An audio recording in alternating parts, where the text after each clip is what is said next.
अरे आओ ना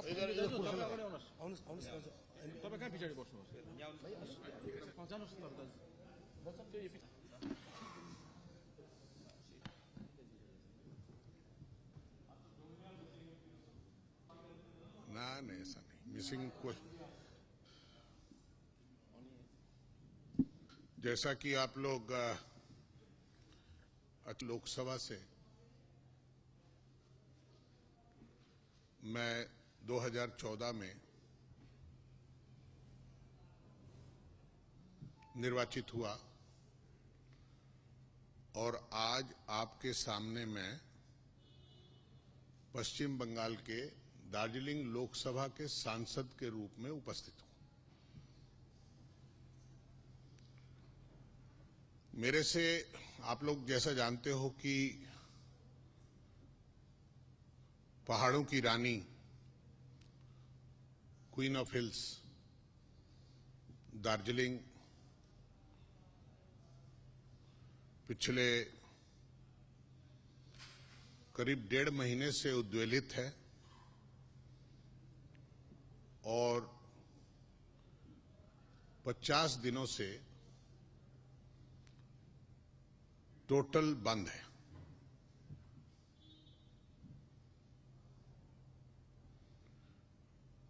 वहां के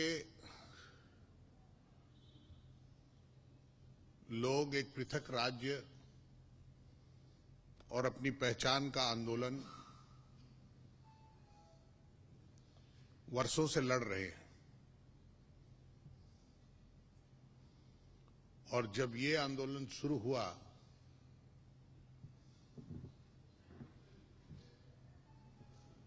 शुरुआत भाषा पर हुई थी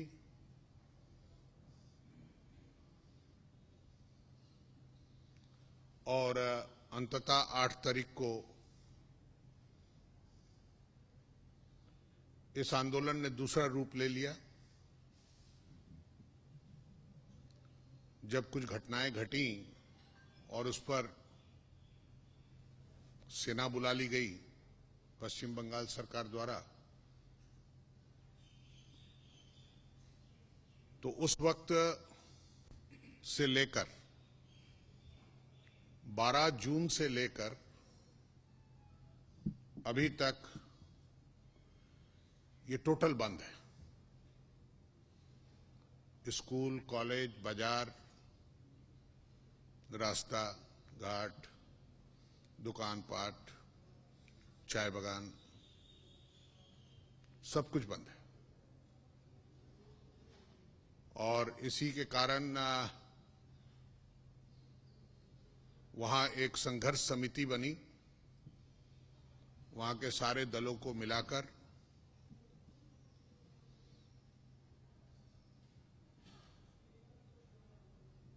उसका नाम इन्होंने GMCC रखा, अर्थात गोरखालैंड मूवमेंट कोऑर्डिनेशन कमेटी, जिसमें 32 छोटे बड़े हर तरह के दल उसमें सम्मिलित हुए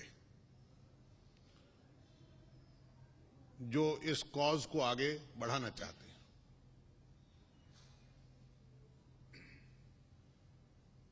आज कल्याण दीवान इस GMCC के कन्वीनर हैं जो अपना ताल्लुक GJM गोरखा जनमुक्ति मोर्चा से रखते हैं। वो इस पूरे प्रतिनिधि दल को लेकर आए हैं। तो मैं कहूंगा कि मैं अपनी बात शुरू करूं उससे पहले ये लोग अपना नाम और किस दल का प्रतिनिधित्व कर रहे हैं उसका बता दें आपको कि आपको भी जानकारी रहे।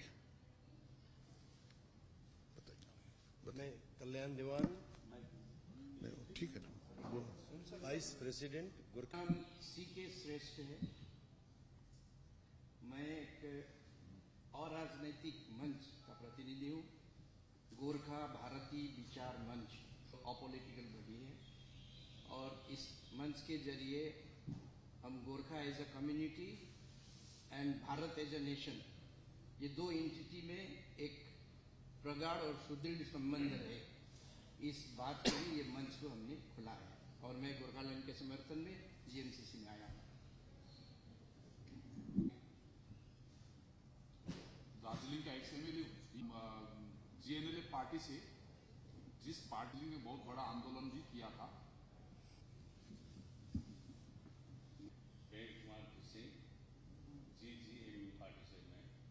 अरुण गतानी, मैं communist party of revolutionary Marxist केंद्रीय कमेटी का सदस्य हूं और मेरी पार्टी बंगाल की जो लेफ्ट फ्रंट सरकार थी, उस लेफ्ट फ्रंट सरकार की अलग राज्य के मुद्दे पर गठन किया है।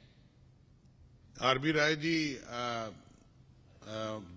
यहाँ पर एमपी भी रह चुके हैं और 1992 में जो नेपाली भाषा 8वीं शेड्यूल में आया, उसके भी संबंध थे और उनको नेपाली भाषा दिलवाने में अपना भी योगदान मैंने डाला था। मैं हेमंत गौतम, गोरखा जनमुक्ति मोर्चा केंद्रीय समिति सदस्य।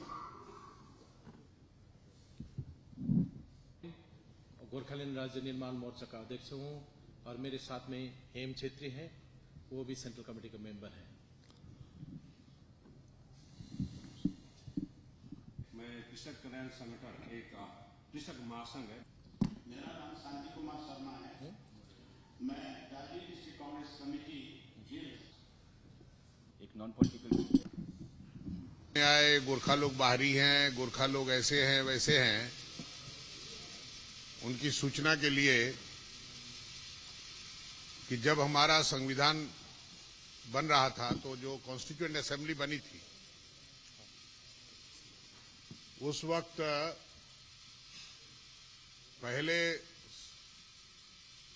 उसके सदस्य थे दम्बर सिंह गुरुंग, पर 1948 में उनका देहांत हो गया। उसके बाद अरी बहादुर गुरुंग, कालिम्पोंग के रहने वाले, वो हमारी कॉन्स्टिट्यूएंट असेंबली के सदस्य बने। और अभी भी जब आप ये नीचे लाइब्रेरी स्पीकर्स के रूम के बाहर लाइब्रेरी में संविधान देखते हैं दस्तखत किया हुआ, उसमें अरी बहादुर गुरुंग का दस्तखत है भारतीय संविधान बनाने में। तो ऐसा कहना कि गोरखा लोग बाहरी हैं और अभी आए हैं, ये अनुप्रवेश करके आ गए, कब्जा करना चाहते हैं, अच्छी बात नहीं। खैर,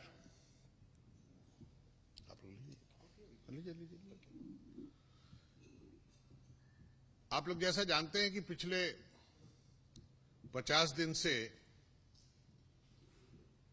वहां समस्या चल रही है और यही समस्या के कारण मैं वहां जा भी नहीं सका।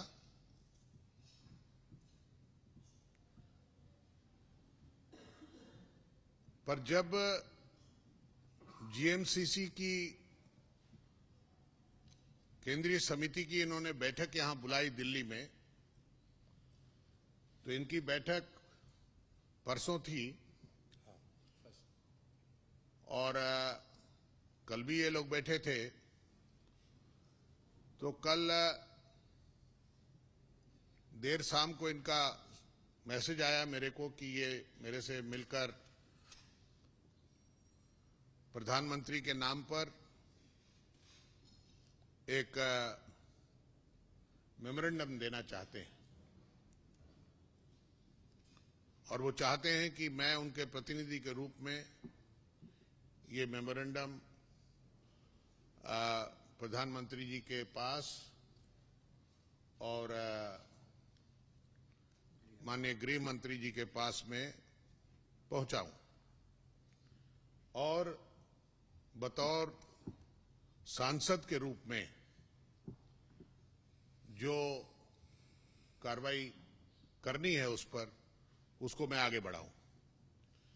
और यही विश्वास लेकर वो लोग आज मेरे पास आए थे। तो मैंने सोचा कि मैं हमारे पत्रकार बंधुओं को भी सूचित करूं और उनको भी इस चीज की सूचना रहे।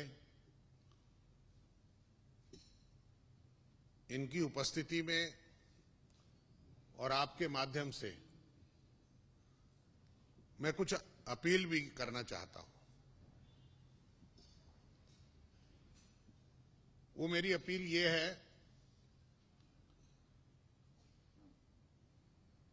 As a member of parliament from Darjeeling, West Bengal, मैं उतने ही अधिकार से बंगाल के सांसद के रूप में बंगाल की मुख्यमंत्री माननीय सुश्री ममता बंदोपाध्याय जी को अनुरोध करना चाहता हूं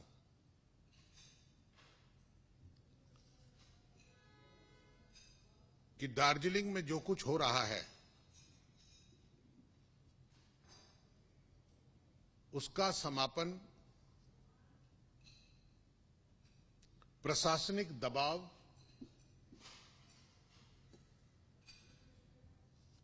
या पुलिस की गोलियों से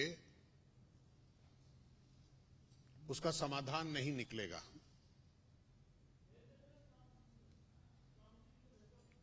और साथ ही साथ मैं इस पूरे आंदोलन में जुड़े हुए लोग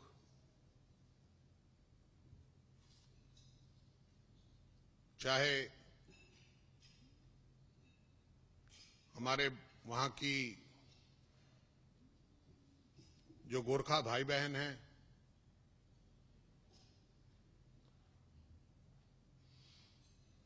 हमारे विमल गुरुंग हैं और हमारे जीएमसीसी के जितने भी दलों से जुड़े हुए उनका नेतृत्व है और उनके प्रतिनिधिगण हैं, उनको भी मेरा आग्रह है कि आक्रोश में लिए गए फैसले या हिंसात्मक कार्रवाई से, आंदोलन से भी इसका समाधान नहीं निकलेगा। एक तरफ जैसे सरकार को मेरा अनुरोध है कि प्रशासनिक दबाव, रिप्रेसिव मेजर्स, पुलिस की ब्रुटैलिटी, उससे नहीं निकलेगा तो उसी तरह अगजनी करने पर, बंद करने पर भी नहीं निकलेगा। हम लोग सब लोग राष्ट्र निर्माण के काम में जुटे हुए हैं। जो कुछ आप मांग रहे हैं या जो कुछ आपके सपने हैं, जो कुछ आप चाहते हैं, वो राष्ट्र निर्माण का एक हिस्सा हो सकता है, किंतु उन सब चीजों का समाधान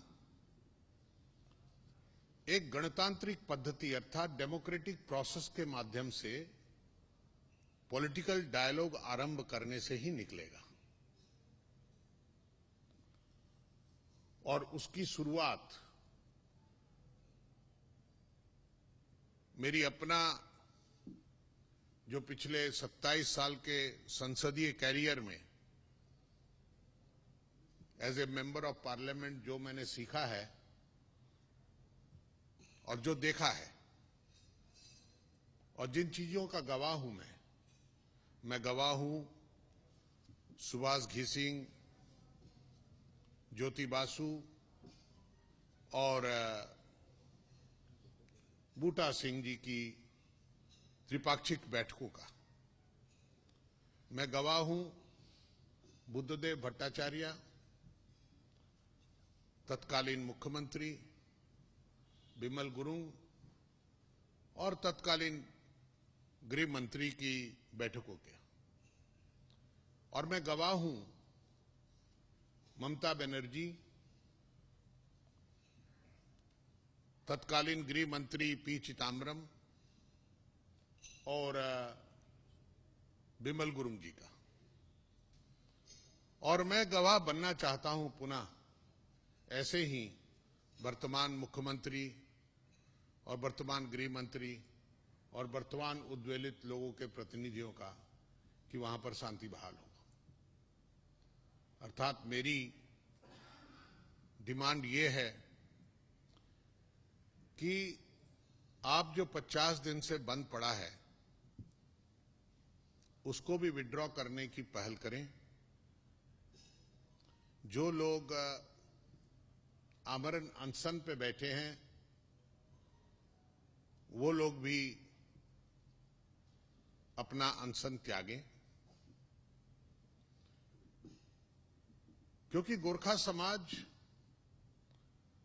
जब अपनी प्राणों की आहुति देता है तो राष्ट्र की एकता, अखंडता और सुरक्षा के लिए देता है। और यही कारण है कि गोरखा समाज अपनी ईमानदारी, अपनी वफादारी और अपनी जिम्मेदारी के लिए पहचाना जाता है। और मैं समझता हूं कि जिस वक्त कुछ विघटनकारी तत्व हो सकता है, ऐसी अवस्था का नाजायज फायदा उठाकर कुछ गलत कदम वहां पर उठा लें जिसके कारण गोरखा समाज बदनाम हो जाए, वैसी सुयोग हमें किसी को नहीं देना चाहिए। और हमारी कोशिश होनी चाहिए कि हम एक ऐसा माहौल बनाएं कि हमारी पॉलिटिकल डायलॉग आरंभ हो सके। हम एक ऐसा माहौल बनाएं कि उसमें हमारे डेमोक्रेटिक प्रोसेस आरंभ हो सके, कि जहां पर जो बहुलंबित हमारी मांगे हैं, जो हमारे ग्रीवांसेस हैं, जो हमारी शिकायतें हैं, उनके ऊपर चर्चा हो सके और उसका कुछ निदान हो सके। और ये तभी संभव है कि जब सबसे पहले वहां पर शांति बहाल हो। और आने वाले दिनों में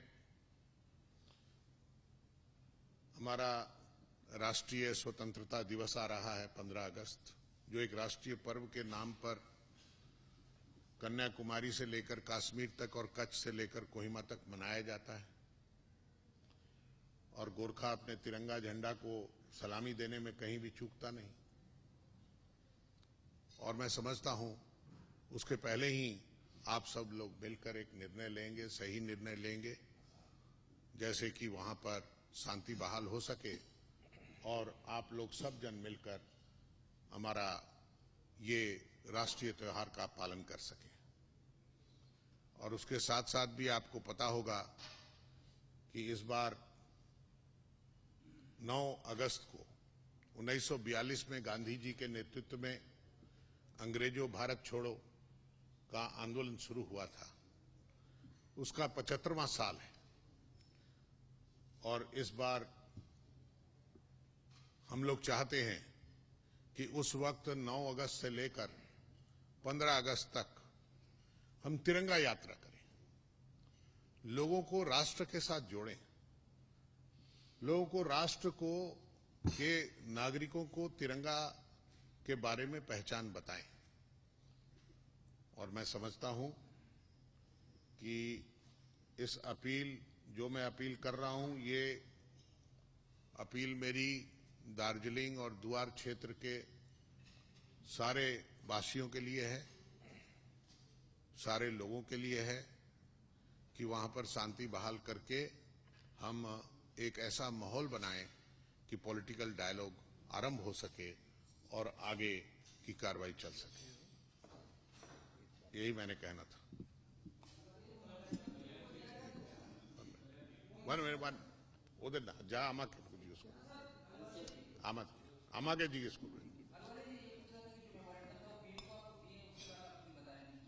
नहीं, मेमोरेंडम जो उन्होंने दिया है उसमें उन्होंने क्या लिखा है मैं कह देता हूं। ये कल्याण जी या और कोई पढ़ के सुना देगा। नहीं, पढ़ के सुनाना चाहते हैं आप? सुना ये मेरे को दे के जा रहे हैं ये है? नहीं, ये अभी तो ये पर्सनल कम्युनिकेशन है। वैसे तो मेरे ख्याल से ये भी पढ़ना अच्छा नहीं रहेगा, क्योंकि अभी जब तक पीएम साहब के हाथ में ना पहुंचे उसके पहले पढ़कर आपको सुनाने से क्या फायदा है। तो फिर मीडिया के माध्यम से बात हो गई ना। फिर तो हमारा भी औचित्य खत्म हो गया, इनका औचित्य भी खत्म हो गया है।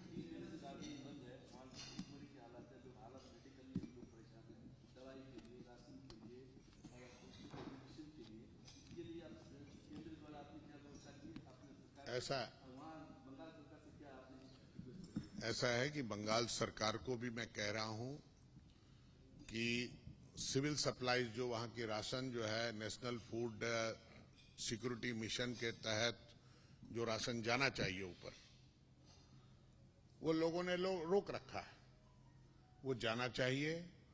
और जो लोग बंद में कर रहे हैं उनको भी मेरा रिक्वेस्ट है कि ये जो राशन शॉप है, जिसको हम एमआर शॉप या पीडीएस शॉप कहते हैं, इसको खोलना चाहिए कि लोग अपना राशन ले सकें।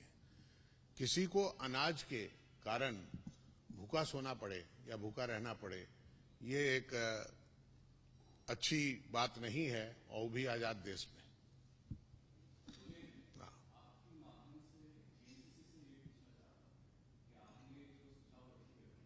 अरे भाई ऐसा है प्रसन्नजीत जी, मैंने सुझाव रखा है, अपील जारी की है, वो सिर्फ इन्हीं के लिए नहीं है।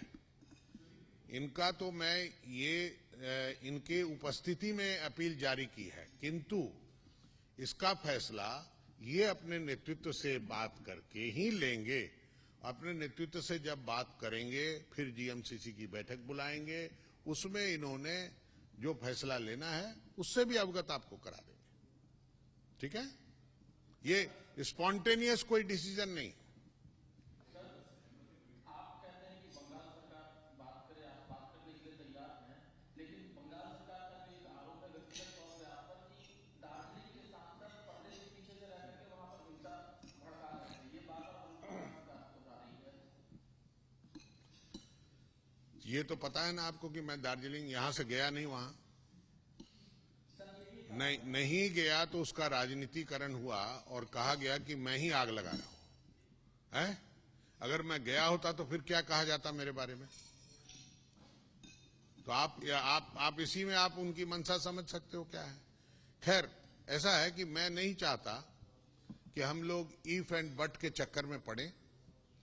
हम लोग शांति के तरफ अग्रसर हो रहे हैं, और इस वक्त हमें कोई अपशकुन का टीका लगाए हम नहीं चाहेंगे। हम चाहते हैं, दार्जिलिंग के लोग भी चाहते हैं और समझते हैं इस चीज को कि किसी भी समस्या का समाधान पॉलिटिकल डायलॉग के माध्यम से ही निकलता है। सड़कों पर बैठ के फैसले नहीं होते और ना सड़कों पर बैठकर कानून बनते हैं।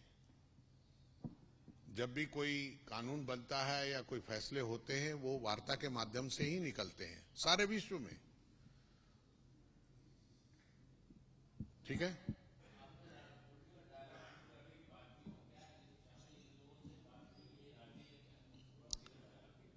नहीं, जो आदमी सॉल्यूशन की तलाश कर रहा है तो पॉलिटिकल डायलॉग के लिए तैयार होगा ना। अगर जब हम आप किसी डॉक्टर से बात नहीं करोगे और कहोगे मेरा इलाज हो जाए, है? ऐसा नहीं होता ना। आपको तो डॉक्टर के पास जाना पड़ता है। नहीं, मैं तो इनका प्रतिनिधि हूं। डॉक्टर लोग तो बहुत बड़े बड़े सिविल सर्जन हैं।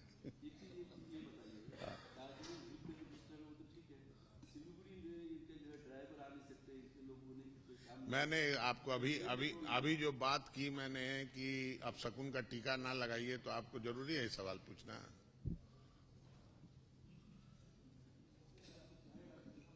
है? धन्यवाद। Thank you so much. ठीक है? क्या कुछ गलत बोल दिया? कुछ तो बोलना चाहिए, तो इससे ज्यादा इनको बोल के फायदा नहीं है। सर ह्यूमन राइट्स जो तय हो रही है सर, क्या आपने अच्छा, एक मिनट क्या हुई ह्यूमन राइट में बहुत बसीरहाट में जो हुआ, एक मिनट। और दार्जिलिंग में जो है,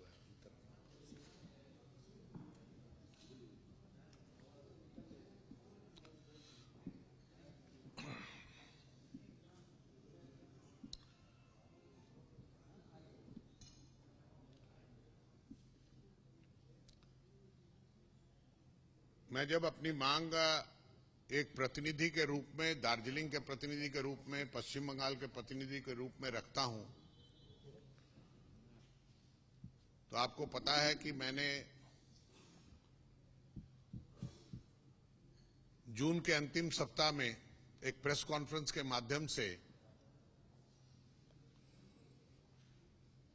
पुलिस ने जो गोली चलाई थी, जिसके कारण 3 निहत्थे नौजवान मारे गए थे, जिनका कोई कसूर नहीं था। उनका कसूर यही था कि वो एक डांडी मार्च का हिस्सा थी और अपनी मांगों का नारा लगा रहे थे। और कई लाशें तो ऐसी बरामद हुई हैं जहां पर पॉइंट ब्लैंक रेंज पर, सिर पर, कनपट्टी पर, छाती पर गोली लगी है। जबकि ऐसा ह्यूमन राइट्स के निर्देश पर पुलिस को भी रहता है कि आंदोलन जब हो तो सबसे पहले आप पानी का फव्वारा छोड़िए, टीयर गैस छोड़िए, रबर बुलेट चलाइए, किंतु वो भी कमर से नीचे, कमर से ऊपर नहीं।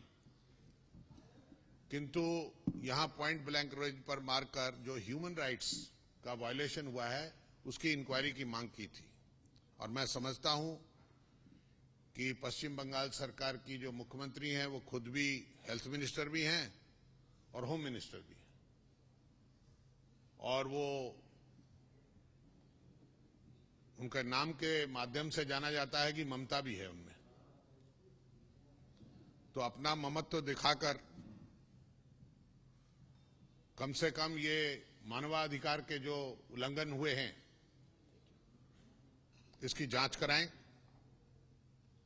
और जो दोषी पाए जाएं अधिकारी, उनके खिलाफ दंडात्मक कार्रवाई करें। और वो सिर्फ 3 नहीं, करीब 11 लोग मारे गए। अब उन 11 परिवारों को हम उनके बच्चे वापस नहीं दिला सकते। हम किंतु इतना तो जरूर कर सकेंगे कि आइंदा कभी किसी परिवार का बच्चा इस तरह से मानवाधिकार के उल्लंघन के माध्यम से पुलिस की गोली से नहीं मारा जाएगा। और कोई मां अपने बच्चे को नहीं खोएगी, कोई पत्नी अपने पति को नहीं खोएगी, कोई बच्चा अपने पिता को ना खोएगा। ऐसा भी मेरा आग्रह पश्चिम बंगाल की मुख्यमंत्री ममता बनर्जी से है। और मैं उम्मीद करता हूं कि वो इस पर कार्रवाई करेंगी। और जैसा मैंने कहा कि वो इन सारी चीजों से प्रेरणा लेकर एक त्रिपाक्षिक वार्ता आरंभ करेंगी, पॉलिटिकल डायलॉग आरंभ करेंगी कि इस समस्या का समाधान हो सके, वहां शांति बहाल हो सके, वहां के स्कूल कॉलेज खुल सके, वहां की शिक्षा व्यवस्था सुचारू हो सके, चाय बागान खुल सके। पिछले 150 साल में पहली बार हुआ है कि जो second flush of T leave plucking होता है, वो इस बार नहीं हुआ, और जिसके कारण टी ऑक्शन भी ओपन नहीं हो सका। लोगों ने कुछ ऑनलाइन तो किया है, किंतु जो टी ऑक्शन के माध्यम से होना चाहिए था, नहीं हो सका है। और इसमें वहां की इकोनॉमी को भी नुकसान पहुंचा। और चूंकि हमारे ऊपर से ही अपना सिक्किम लोग जाते हैं, सिक्किम की मैं रिपोर्ट ले रहा था, मैं बागडोगरा एयरपोर्ट से क्योंकि प्रतिनिधि के रूप में मैं वहां बागडोगरा एयरपोर्ट की वेलफेयर का चेयरमैन हूं, तो मैं रिपोर्ट ले रहा था कि यात्रियों की गिरावट कितनी आई। तो उसने कहा कि सर 50% हो गया।